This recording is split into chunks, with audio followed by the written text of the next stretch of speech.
All right, it is now 7 o'clock. We'll go ahead and call the City Council caucus meeting to order. The first item on for discussion is the student council seat. And I don't know if that's exactly how you want it named, but I'm not exactly sure how we want to open up this conversation. So I'm going to kind of turn it over to council or turn it over to Chris. Yeah. I love this idea. I think this is a great idea. And if Chris wants to come up to the podium as well to talk it through with us, but I think it's something that we should adopt. I think if, so long as we're not doing something illegal, I kind of lean on Jack to straighten out anything here that I might say that may not be allowed by KRS. But I think it would be a great idea if Chris is interested and willing and committed to this, that we should make him a part of this council immediately and make one of his priorities to help us figure out what the rules are to keep it sustainable going forward. You know, like, how do we select a student in the future? How long is their term? You know, and what some of the other rules and intricacies should be, you know, kind of like a piece of legislation. That will be his project that he works on and develops in his time doing this. That's my 2 cents. All right. Yes. I did not have a chance to talk to Chris after the last meeting because I had to rush out, but I do want to hear what he has to say. I would also like to hear what other cities are doing, and maybe that's part of what he wants to share with us. I know Ellesmere just had some sort of student meeting. I didn't read everything that they did, but I feel like it's something they do annually. So I would like to look into that a little bit more as well. But I really am interested to hear what Chris has to say. I don't know that I'm ready to proceed with making any decisions, but I would like to hear what he wants to present. Chris, would you like to? Is it? Oh, yay. I'd like to start with the thing at Ellesmere. That's an annual thing they do every year where the city administrator, the county clerk, all the people on the city council basically gets like assigned a student where they just go through the motions of a regular city council meeting so they can learn about it, but you don't really get the student voice in that kind of system. And you also brought up what other cities around here are doing. So far, what I've seen is in northern Kentucky, cities aren't really doing this, which I think is sad because I may be a little biased on this, but I think everyone should have at least one student sitting there and going, hey, here's my 2 cents, just so you can get that extra view and maybe think about something that as adults you may not have thought of otherwise.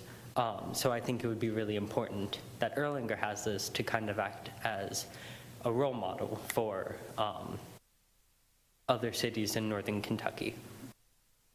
And I'm so sorry, could you remind me of the other questions you asked?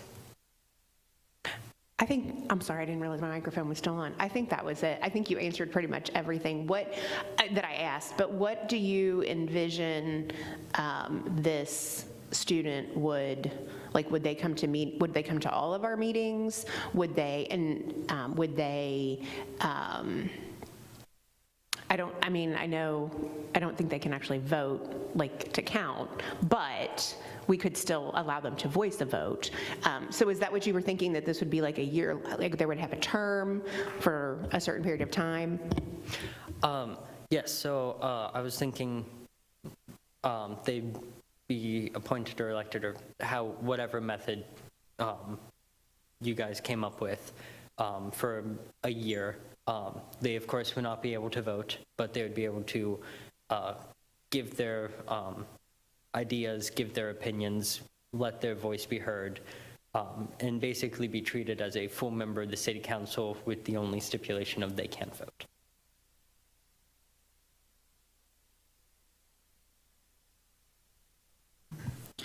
So I have a couple thoughts on this.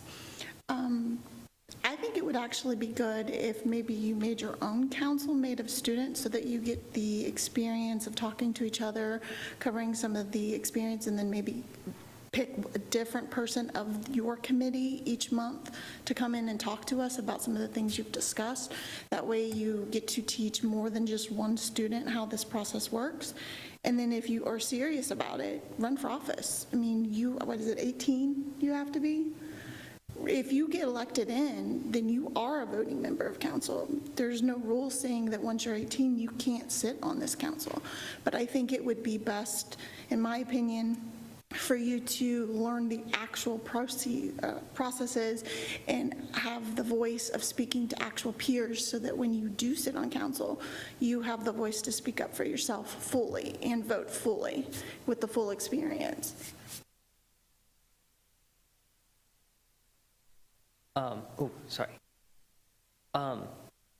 I would just like to say every school, Lloyd especially, has a city council, well, sorry, not city council, student council, where they do get to talk to peers and they get to speak to teachers at Lloyd, well, teachers within their school and school administrators where they can have those discussions. I just think it would be important if we had a dedicated member, student on the council to build those connections, build those networks, build that trust, so then when they let their voice be heard, all the members of the council can know that, know exactly what they're speaking is coming from. Let me correct what I'm saying. You wouldn't be talking with teachers, you would actually be talking with department heads and learning from the actual city. And so it would be city related. We do have interns in some of the departments, so you might be able to meet with them to see if not only council something people are interested in, but actually positions within the government itself. So, yeah. You said there wasn't anything like this in Northern Kentucky, but where else where did you get this idea from? What we've done in the past with various either legislation or doing some sort of quote market research is we'll pull legislation from other states, downstate, like from other parts of the Commonwealth, to see what other jurisdictions are doing for various initiatives, right? So my question to you is, like, where did this stem from? Who did you use to? Because if we're gonna build something like this, I'd like to see what has been successful in other jurisdictions. So any feedback to that would be helpful for this. So how I came up with this idea, I believe very heavily in letting students' voices be heard and sitting at dinner with my family, and this idea came up. And so my family did some researching and digging, and it's not often that cities will do something like this, but we have found several occasions in Massachusetts, Colorado, Ohio. I'm very sorry I don't remember the names of the cities off the top of my head, but Can you send them to us in an email? Yes. Thank you.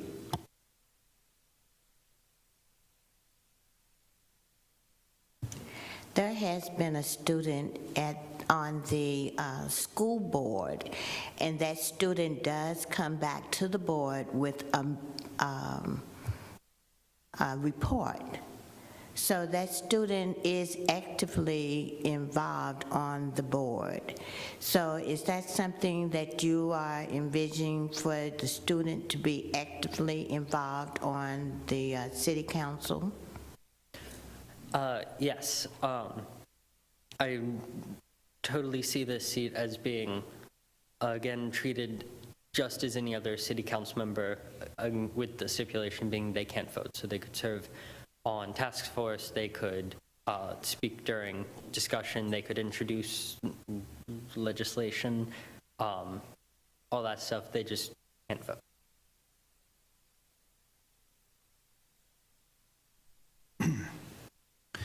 You know, one of the things I love is that there aren't a lot of people doing it, and I think that's what we do really well here in Erlanger. But you mind if I ask you a couple questions, Chris? Yeah. So do you live inside the city of Erlanger now? Yes, I do. Have you lived here for a year? Yes, my entire life. Okay. Do you have any felonies on your record? Not that I know of. But you're not 18 yet, correct? No, I'm So 16. outside of that, I mean, I see that Chris meets every other requirement to be a city council member, and I think this is certainly something that we should pursue. Has to be registered to vote. Can't do that under 18.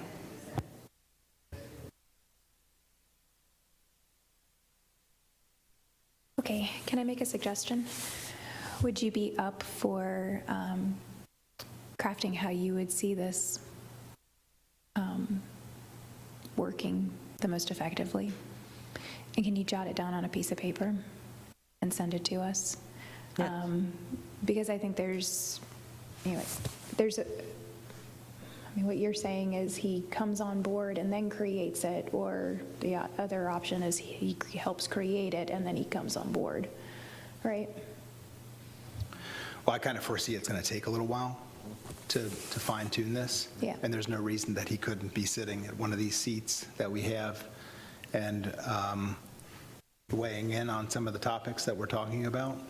I can't tell if I'm making Jack nervous or not, or angry. I mean, it's no different than any other citizen, in my opinion. I mean, as long as we make it clear they're not a part of the legislative body and they don't vote, I mean, you could theoretically, as a council, invite anybody up to one of these seats and engage. I mean, I don't see it any different than public comment. The only difference being is I think we'd have to craft a municipal order, or revise, I should say, our municipal order on meetings, and basically say a student who is chosen with XYZ process is able to sit, at council table, right? But the difference being is obviously whoever that student is, do you want to give them unfettered reign, or are you limiting them as you would other citizens, right? Because I see them as a citizen. They're not an elected official. They're not in the legislative body. They're not the mayor. They are a citizen. And I'm not diminishing that role as a citizen, but from a purely legal perspective, that's what they are. You're inviting an underage citizen to participate in some capacity. So I think as long as that capacity were defined, I don't have any legal issue with it at all. I think it's more of a practical issue with council as to how you would just deal with all the issues, right? And then now if we're also opening that person up to access to staff, I just think we have to think through all of that. And probably, I kind of agree with the mayor. I don't know exactly, Chris, what you're looking for, so we might be thinking about things that aren't even on your radar. And I admire, when I was in high school, I thought I was going to be president of the United States. I had a zeal for politics. I wrote a letter to an elected official when I was about 15 or 16 years old, and it got ignored, and I showed up at a public meeting just like you're doing. And I think I still got ignored. So, and they had every right to ignore me. But I admire it. I think we just need to sort of wrangle it in a little bit and look at all of the, just again, the potential ramifications and just how we rein it in. Hey, Sherry, remember when we had Lauren Tolliver as like an intern, and she sat up here with us? Yes. I mean, she could have participated in conversation. She didn't really speak up much, but I mean, is that something like a model that we could use as? We could, and that was done through, I believe, Lloyd High School also. So I probably have something saved somewhere, how we did that. Okay. So I can look that up. That might for be you. a nice starting point, and then would at least start being an intern and then create the actual role. Does that make sense? Did you have a question? I saw your hand raised. I believe the United States Congress has a great kind of outline for how they do this, because for the 6 territories of the United States, Guam, Puerto Rico, and all the others, they have non-voting delegates to the United States Congress that act as ex officio members. So even looking at that could provide a good guideline for how this could work.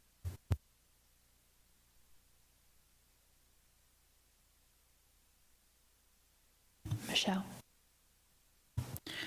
I'm going to repitch mine again. What if we did something like you're talking about intern, but it's more government side, and then say quarterly, so it's not a strain and they have plenty of time with their assignments, where they're given topics that are of concern for us and the citizens that come to us, and they actually get to have it, like, they get to sit up here and we film it and we tell them exactly like what your roles are, and then they get to cover whatever topic that they want to, like, that we present, and we say we're concerned about, say, I can't think of an example, but like the way teenagers may use the parks, or something that's related to something of concern to them. Maybe even let them give us ideas and we pick which ones we would like to know more about, and then present to us. Because I think it would still be, well, I have a couple concerns. I don't know anything about you, so this is nothing personal, but it is a concern to me that it's just one person automatically getting chose, and all of the other students may not get to participate in it. And if we did something like an internship, then we could teach them what government's about, what they need to do to get registered to vote, and those kind of things, and use it more as a teaching opportunity where they still get to have a voice. We still get to hear the voice. But I feel like if he just sat up here, he wouldn't have access to all the information that we would have access to, and he just wouldn't get the full picture of what it would be like to sit here. I was actually going to say something kind of along the lines of Ms. Fields about how this could be sustainable going forward. And I think having some mechanism to choose someone every year, whether it's a vote or an application or some type of process where, you know, whether we call it an intern or a student, you know, seat, I would like to see some sort of process, maybe not necessarily where the students are choosing that person, because like he said, they already have a student council and other things. Maybe we, because we have several local schools, and I would love to be able to see a homeschool student also apply. I don't want to limit this to just, you know, those in a certain school or anything. Obviously, we need to be a resident of Erlanger, but other than that, I don't see any reason why we couldn't let someone, you know, of high school age apply, and then maybe council selects the person for a year. Because I feel like that, if we're going to create this, I would like to see it be something that continues on, not just something that we do once because we had somebody who was interested, but that we keep it, you know, sustainable. So some mechanism in place to select that person annually. Could I jump in? So I did do some thinking on this between last city council meeting and now, and I did largely come to the conclusion that I don't think it should be a vote over at Lloyd, because whether we like it or not, it's high school. That's going to basically be a popularity contest, and that wouldn't be best for the city. So I was thinking that we could develop a form of application, we develop an application and send it out, and so whoever lives in Erlanger that is of high school age can apply and do it, because I love Lloyd students, but I don't think the decision of who should sit on, whoever should sit on the city council should be left up to them. I think it should be left up to you guys.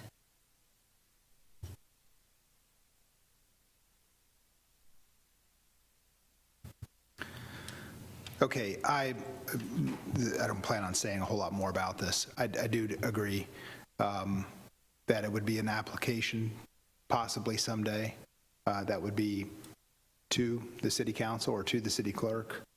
and then we decide. I think it would be beneficial to go through a voting type process, almost a mini campaign among students who are interested. It should be open to any Erlanger student. But we've never had someone come to us with this before. And I think there's something to be said for Chris coming here, having the courage to come and present this idea. I think that for this first time, I think it makes the most sense to make him the person, and we work on developing that sustainability with his help.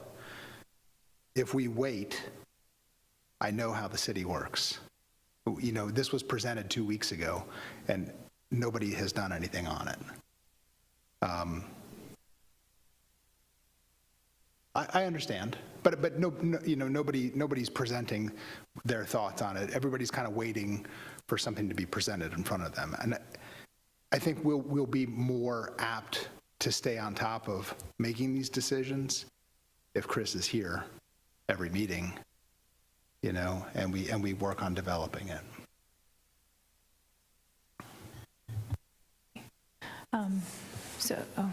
Yep. I'll just make one more comment. So, you know, I'm aligned that should we pilot this program that Chris gets to be the guinea pig. I'm totally aligned with that. He brought it to us.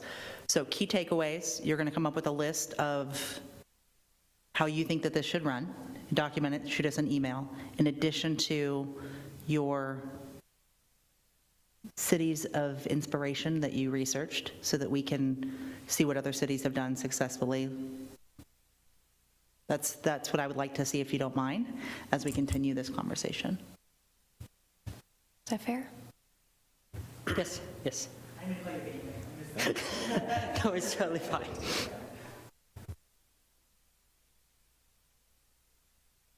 We need a very detailed program outline, including piece of legislation, and we expect it to be at least 10 whereas statements. So you better start studying, buddy. All right, cool. Well, you get us that information and we'll move forward, okay? We'll put it on the next caucus meeting. So we'll give you a month to work on how you'd like it to look, okay? Do you have other students that you're working with on this project? A few. Okay, that's awesome. Can I ask, what grade are you in? 11th grade. Okay, so we're not going to wait it out so you've already hit 18 and graduated. I am sensitive to Tyson's comments there, so we at least have a few months to work this through. Yeah, so make next, what is it? It's going to be March 18th, maybe? Yeah, March 18th is going to be our next caucus meeting, so make that your goal, okay? Okay. All right, cool. Thank you for y'all's time. Okay, thank you.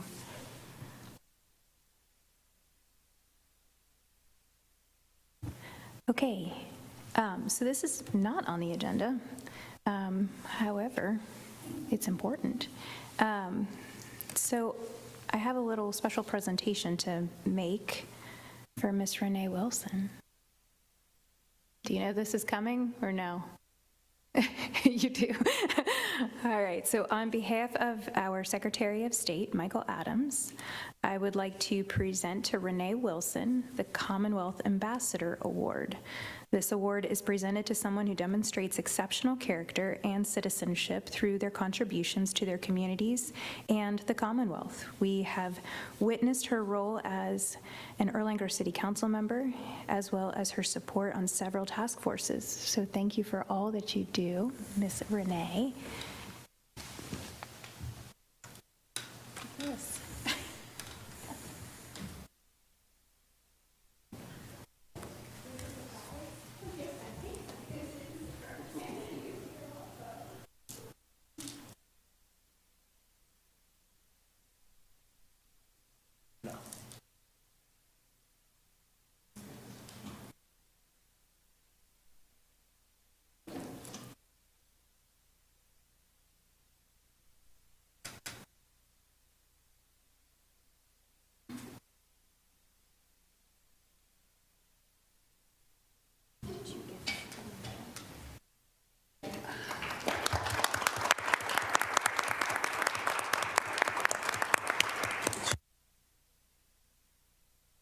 I've heard that you want to say a few words.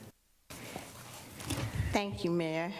I would like to make not a presentation, but to invite everyone to come and help celebrate Black History Month.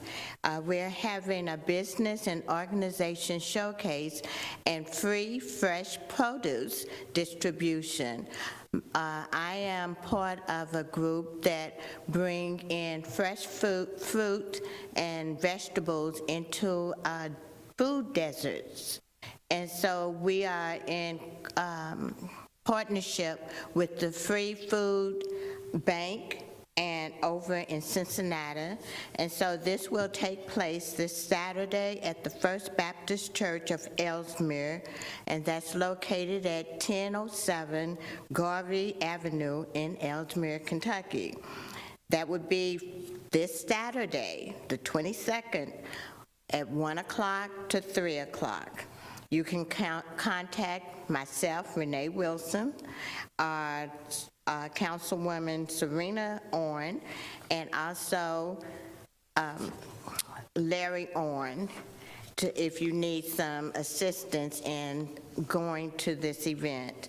So we would love to have you to come out and participate in this event for Black History Month, and bring a bag. We'll have some bags though, but bring one, and there will be plenty of fresh fruit and vegetables. Thank you. All right, thank you, Renee.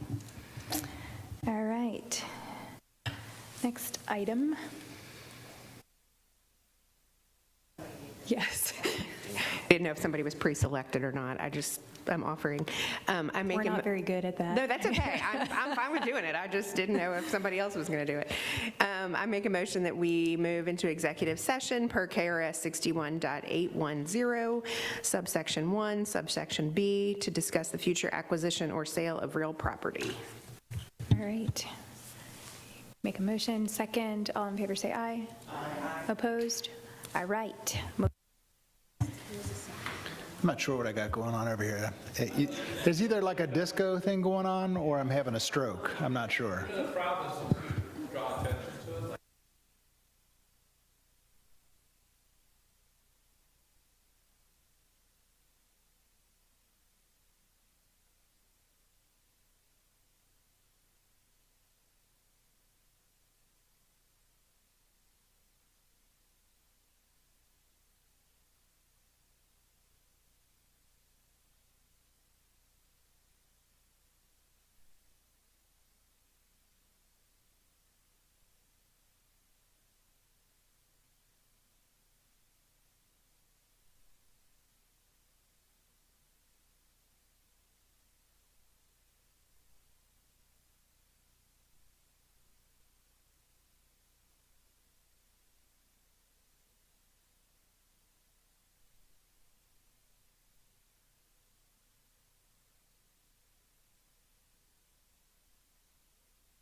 I'll make a motion that we go back into regular session.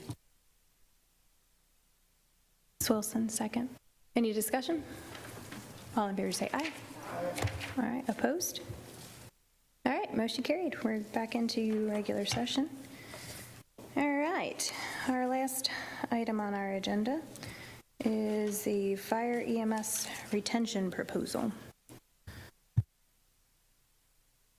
Going to take the podium.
All right.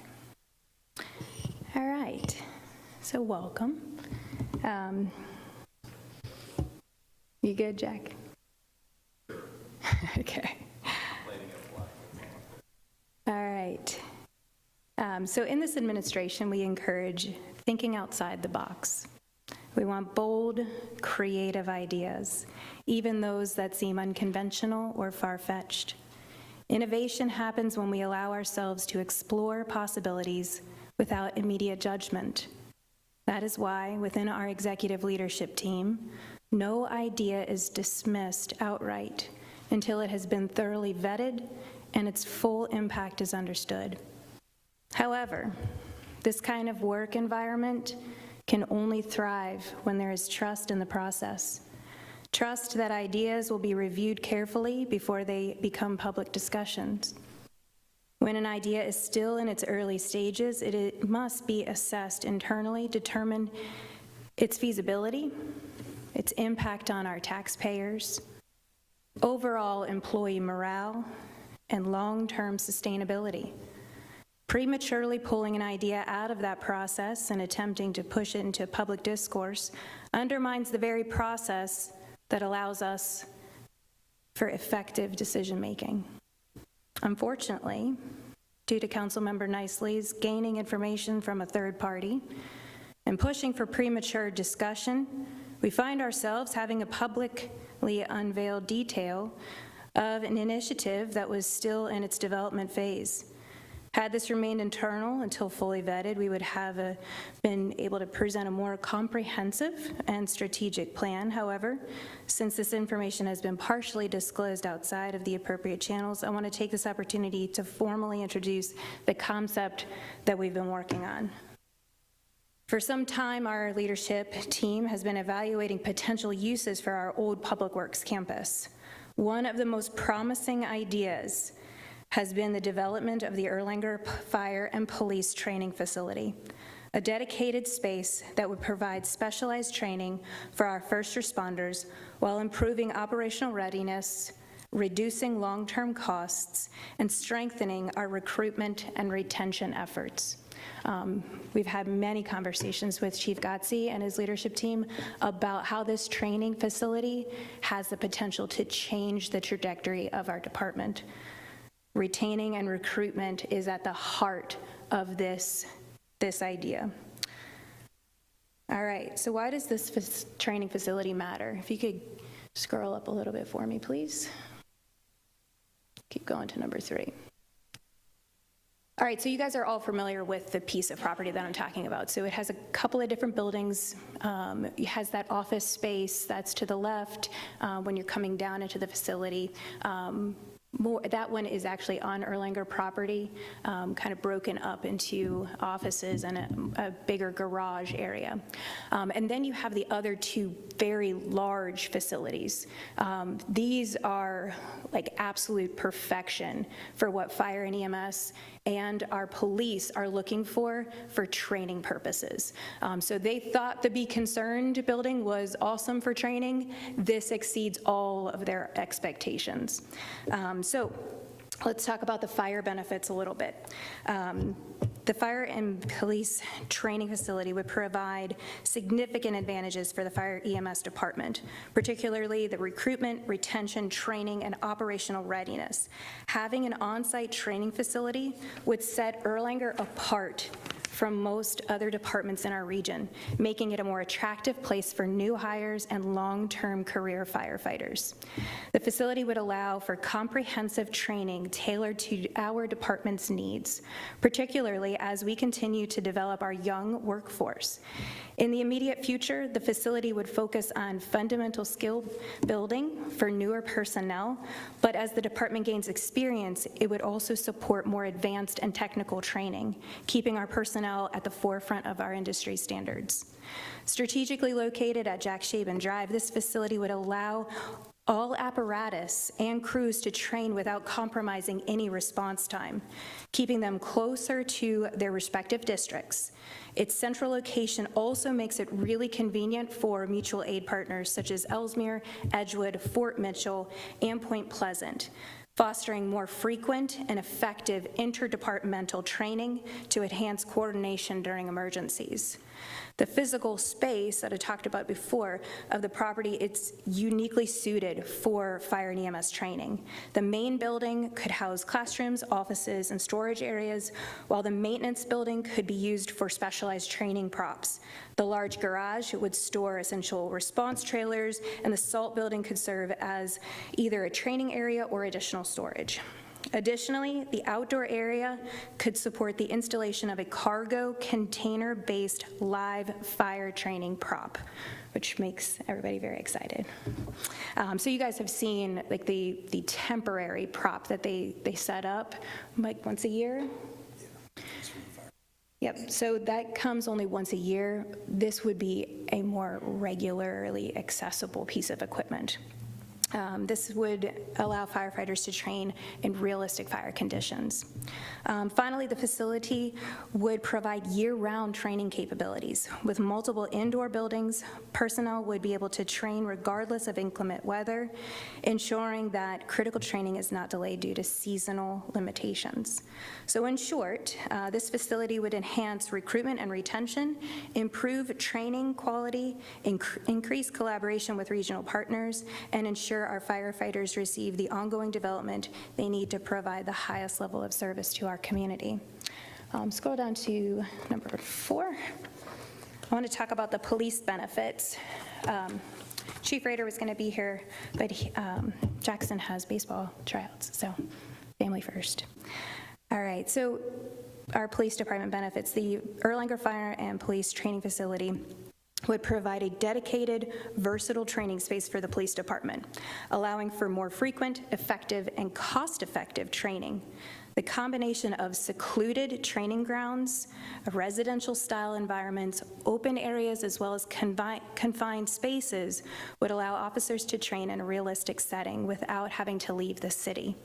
The facility would significantly improve tactical training by offering spaces for room clearing and building searches, high-risk traffic stops, use of force simulations, taser certification, and defensive tactics.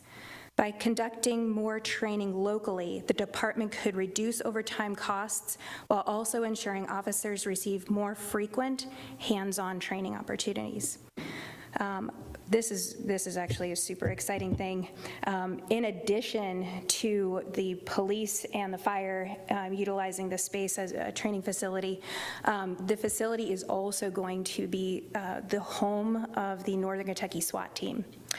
So they recently were displaced by the city of Taylor Mill.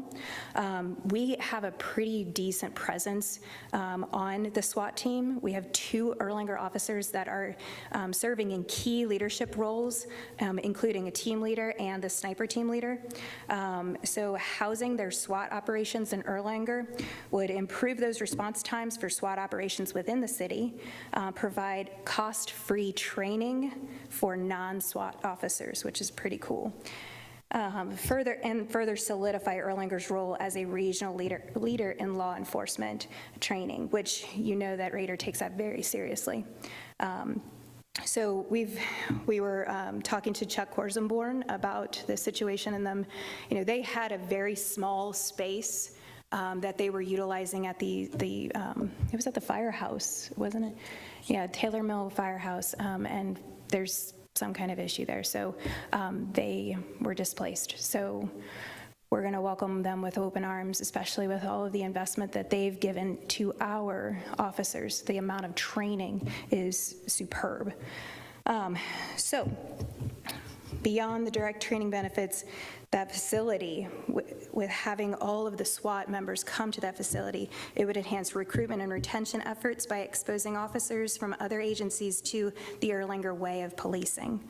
By hosting training sessions on site, neighboring officers would see firsthand the investment Erlanger makes in professional development, making the department a more attractive option for lateral transfers and new recruits.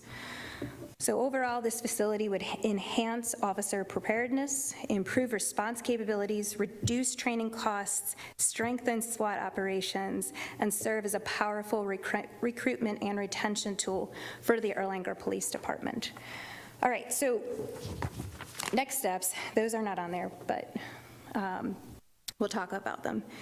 So to support this initiative, what you'll see and what is still in process and discussion, so the numbers that I'm going to give you, they're not concrete, but the initial conversation with Chief Rader is $10,000 in this year's, or in this upcoming fiscal year's budget for some essential training equipment that Fire also has the ability to use, like the breaching doors, and some basic furnishings like plastic chairs, plastic tables that they can set up and create some simulated spaces, and then also some additional simunition rounds.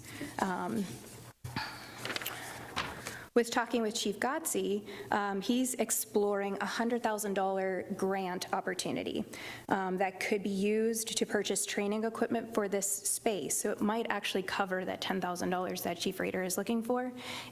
So if we're awarded, the city would be required to contribute a matching percentage, just like any of our other grants, which will be included in the upcoming budget request once the full financial details are confirmed. This grant has the potential to significantly enhance the resources available at the facility, providing our first responders with top-tier training equipment at a fraction of the cost to the taxpayers. And the $100,000 grant, who is that from? The Fire Commission. Okay. So with these initial investments, they're relatively small.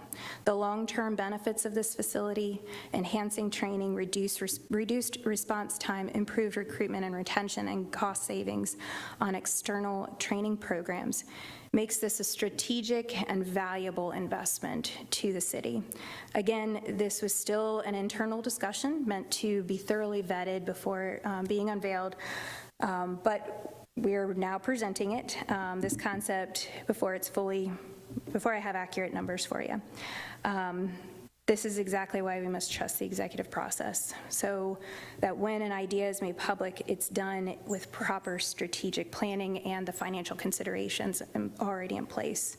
If we're going to talk also about like broader fire recruitment issues, the challenges, it's really important to acknowledge that recruitment and retention issues are not unique to the city of Erlanger.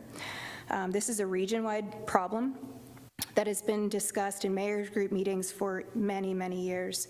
Every city in Northern Kentucky is struggling with the same limited pool of candidates, often leading to departments competing with and poaching from one another rather than building a larger group of workforce. So solving this issue will not happen at a city level alone. We must have county-wide and multi-county discussions to develop long-term sustainable solutions that benefit all first responders. While we continue to make Erlanger's Fire and Police Department as competitive and desirable as possible, we recognize that broader collaboration is necessary. As part of our ongoing commitment, also what you'll see in the next budget, or the budget proposal, I'm going to ask council to hire an outside consultant. I think it's really important that we evaluate our fire department to understand what is the right number for each shift. Is it 8? Is it 9? Is it 10? What is the true proper service level that we should be providing if we want to make sure that we're hitting that 4-minute response time to all of the residents in the city of Erlanger as well as the business owners? We also want that outside consultant to assess our holistic benefits package and pay structure. What we have heard is while we may be middle of the pack for pay, we offer awesome benefits. So all of our health insurance is paid for. That's a huge one that I hear as a tremendous benefit. And I know, the pension is a struggle. Being Tier 3 is, it's like hybrid cash balance accounts, pretty much a 401k, and it's not the pension of the past. So what can we do to try and grow our benefits package in a way that it makes up for that change in the Tier 3? So hiring this particular consultant that'll be able to take a look at that, look at the surrounding cities, understanding what are we competing against, because we look at these flyers that come from other cities, but they may or may not leave out particular things like, the payroll tax rate that's in that particular city, or whether they have the potential of browning out apparatus, or, there's a lot that goes into making those flyers. There's a lot that's left out. You want it to look as good as possible. But I think if we just go purely off of the flyers, it's not a proper evaluation. So being able to have that outside expert provide us strategic recommendations to actually, let's figure out some recruitment and retention efforts like we've never done before, that outside of the box thinking. All right, so this is about ensuring Erlanger remains at the forefront of high-quality service, training, and benefits for our first responders, while also being fiscally responsible with taxpayer dollars. So moving forward, I urge all members of council to respect the executive decision-making process and allow ideas to develop internally before pushing them into public discussion prematurely. When an idea is ready for full consideration, we bring it forward, and we're always excited for new, exciting opportunities. I was just telling Gotzi, we were going through like all of the different retention and recruitment things that we've done over the last however many years. 10 plus years, and it's pretty extraordinary. We talked about one that we tried a couple of years back that it didn't work. It didn't have any effect, so we got rid of it. We had certificate-based raises, so it's like step raises. We did this, I don't know, maybe 4 years ago, and it did not have any kind of impact on people's desire to earn those certifications. So it wasn't really an effective tool. So we had an idea. We understood the costs associated with that idea. We implemented it. Then we evaluated it. Do we continue? Do we not? And, I think that's what's incredible. Like, we're not afraid to be adaptable. So. Yep, that's all I got. Yep. Thanks for the presentation. I did ask for this to be on the agenda. That wasn't the direction I was going for, but that does look amazing. Okay. I had firefighters approach me that really, they say the chief, the department is awesome. Yeah. They don't like to leave Erlanger, but there's other obstacles that they're leaving. We have never been able to bring it up to see if possibly we could do a Kelly Day, switch the shifts to 24/72. All those options should be brought up as well, too, to see if anything is a good fit. And everybody does rave, but if we don't give the chief and the leadership tools to do the recruitment and hiring, their hands are tied. Nobody's ever said this wasn't a good department. We want to be the best of Northern Kentucky. And we know this is an issue all around Northern Kentucky, but why can't we step forward and moving forward and having the best department and offer where people want to come to work here and stay in Erlanger? Have we been able to mention and see if in the budget we could do a Kelly Day or switch shifts 24/72? Even if it's a 2 or 3 year plan, nothing would happen overnight. Everybody knows that. But I think they just want to be heard, and they feel like they're not being heard. And when it was brought to council that there could possibly be more leaving, which it's averaging about 6 a year that we're leaving for going to other departments, I thought we needed to bring it up and speak as a whole. Yeah. It was nothing about bringing a presentation like this out in the public, which it sounds amazing. I know we mentioned this before, but it was the fire department, they just want to be heard, and they want someone to listen. And there's 9 council members. There's not just one. There's 8 other council members that should be involved in some of these discussions. Thank you. Okay. Well, in the executive leadership team, we talk about all kinds of stuff, okay? And like I said earlier, we take all kinds of ideas, because what's really important is that you don't shoot down ideas immediately, okay? So everything is on the table until it's vetted properly, and we see if there's long-term financial stability with that idea. And then sometimes things go off the table when it's not financially feasible. And it's irresponsible for me to bring in front of this council any type of idea that hasn't been vetted fully, and we understand most of the costs that are associated with it, and that we can adopt this idea. So I'm only going to bring forward to this council financially feasible and responsible decisions that the taxpayers, that's one of our most important jobs, is to be cognizant of long-term financial stability for our city. Thank you. So my request to hear the presentation on firefighter paramedic retention came as a result of multiple conversations that I had with multiple residents about their concerns over department staffing and what seems to be an exodus from our department in the past few years. Since 2020, we've actually had 34 people leave the department. And I believe it's council's responsibility to look at this and be aware of what possible solutions exist. It's especially important that we consider solutions prior to the budget discussions. Just a few things on the presentation. I appreciate this. I think it's wonderful.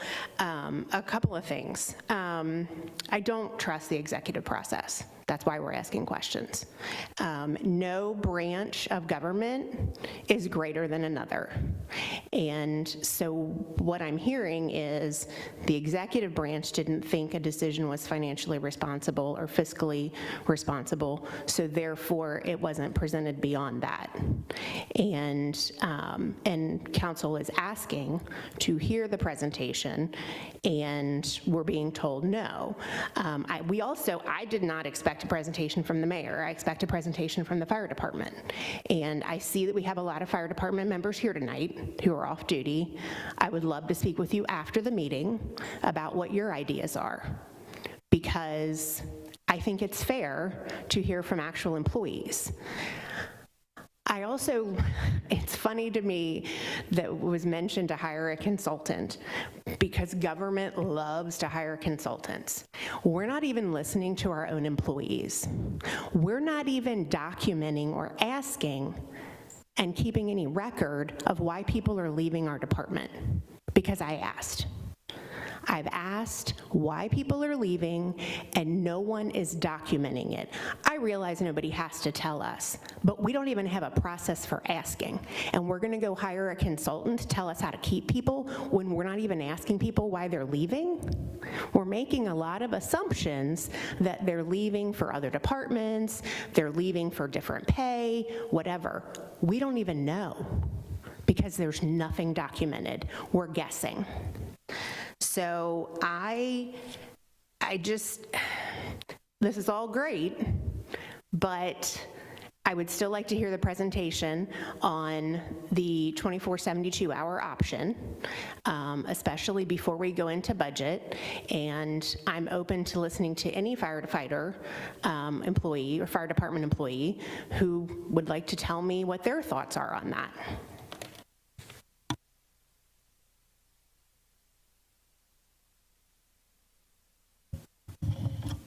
A couple of years ago, we talked about, and Matt Kramer was here, so it's been a minute, 2019, 2020, about the cost of a Kelly Day.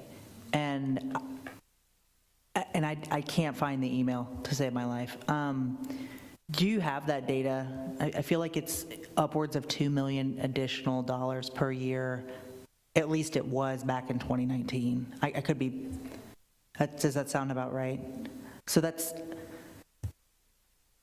I mean, I don't know. I'd like to see the data. Again, I don't know how I feel about a consultant or what that would entail or what the cost is. Will that be also presented to us as part of the budget package? The cost of a consultant? Okay. Yeah, I mean, I think that there's some fruitful discussion to be had around this, but we need to definitely look at the long-term parts that go into our budget process for this. Thank you.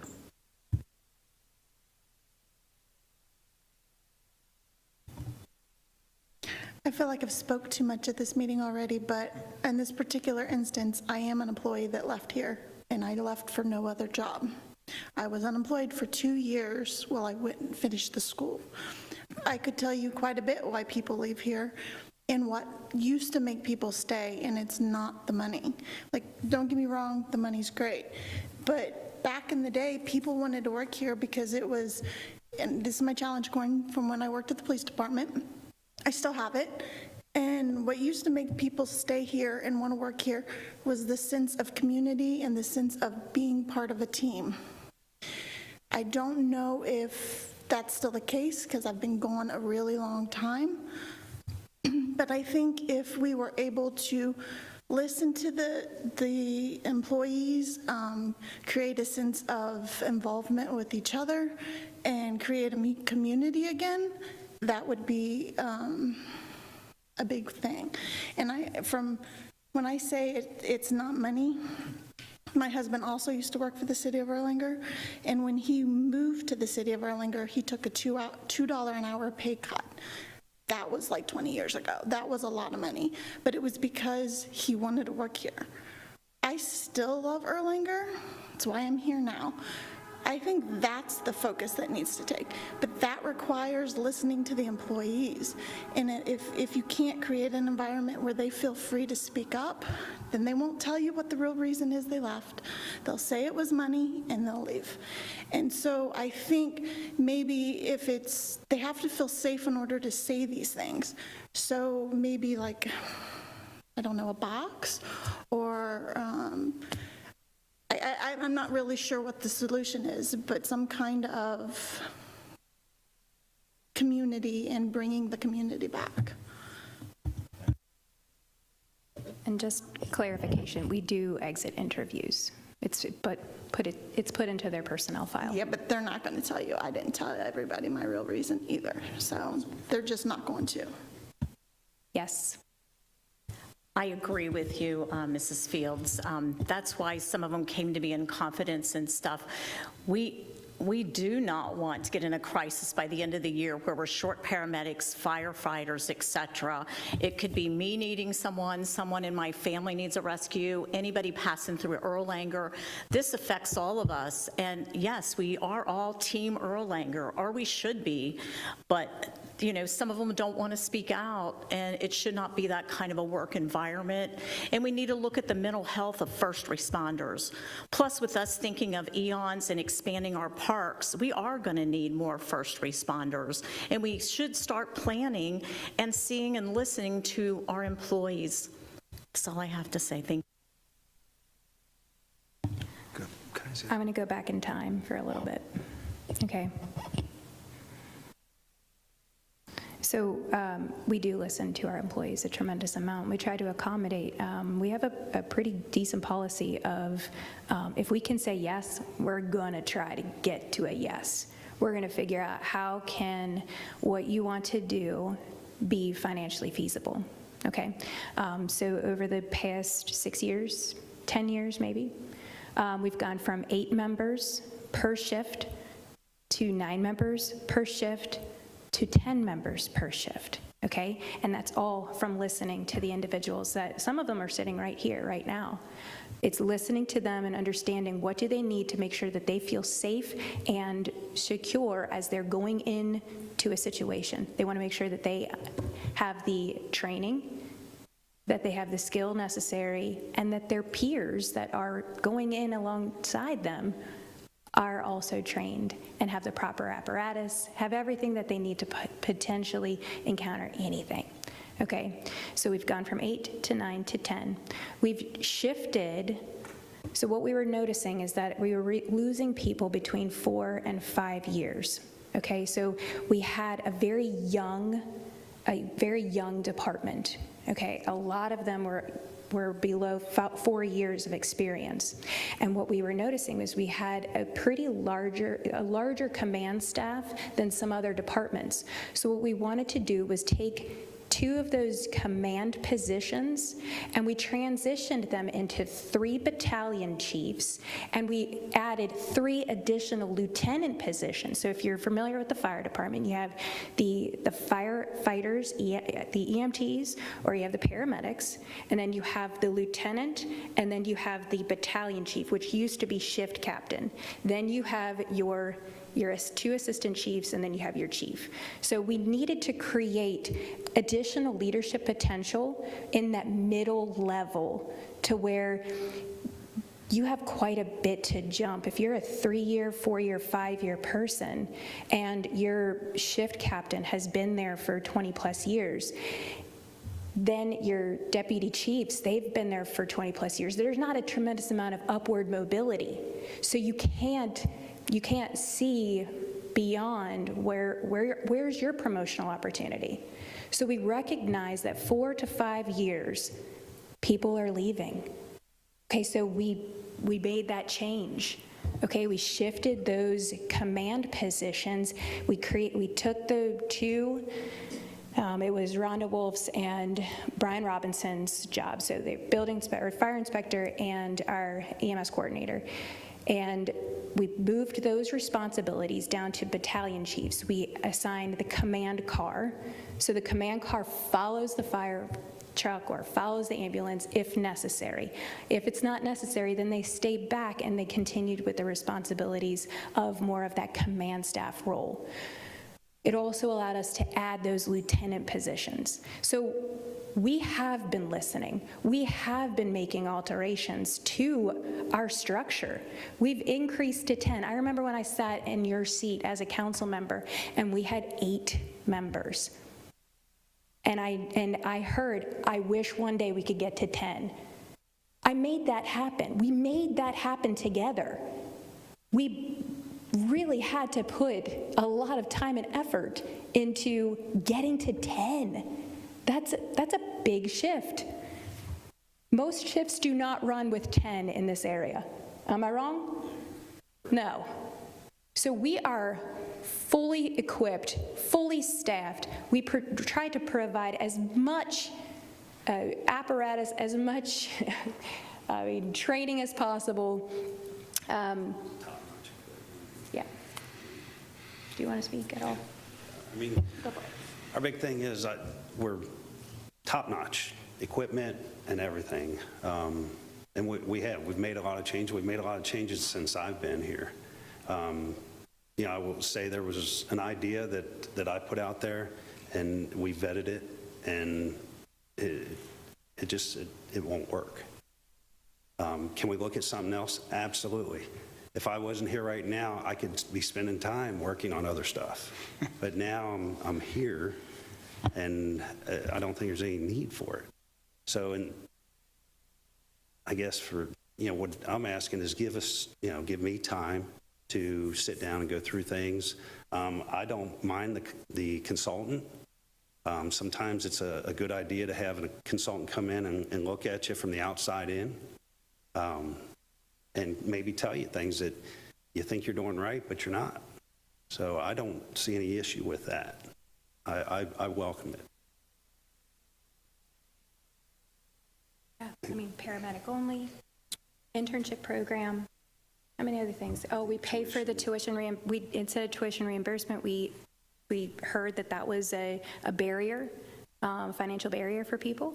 So for paramedic school, we'll pay upfront your tuition. You don't have to worry about the reimbursement. We hear things. They want a workout facility in the firehouse because what was happening is they were going downstairs into the basement and their radios weren't working. So they couldn't work out while they were on shift because they had the potential of not being able to use their radios. So we put a whole workout facility with all of the equipment of their choosing in the firehouse. So we absolutely have been listening. And not everything is financially feasible. I understand that there's all kinds of things that other people are doing, and we do vet them, and we try to understand what can we financially support long-term. Okay, we have to pay attention to the difference between one-time costs and ongoing costs. So we do utilize our projections to try and understand, okay, if we implement this plan, how does that play out over the next 3 to 5 years? Because we're not going to do something that's going to put us in jeopardy of being a sustainable city. So, all right, so more to come at budget time. All right. Anything else? Cool.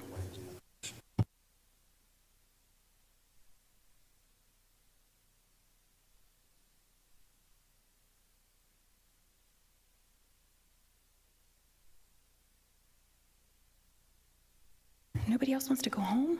Mr. Cahill. Oh, did you want to speak? Oh, yeah.